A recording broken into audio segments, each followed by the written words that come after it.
بسم الله الرحمن الرحيم. السلام عليكم ورحمة الله وبركاته.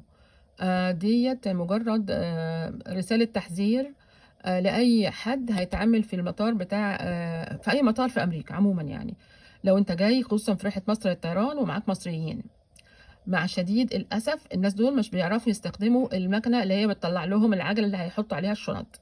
لو سيادتك اتبرعت زي ما أنا حصل معايا وحاولت تساعدهم وتوريهم يعملوا دي ويعملوا ده، وبعدين جيت بعد كده تستخدم انت الكارد علشان تطلع لك واحدة ليك عجلة، هيروحوا هاجمين عليك، وده حصل فعلا.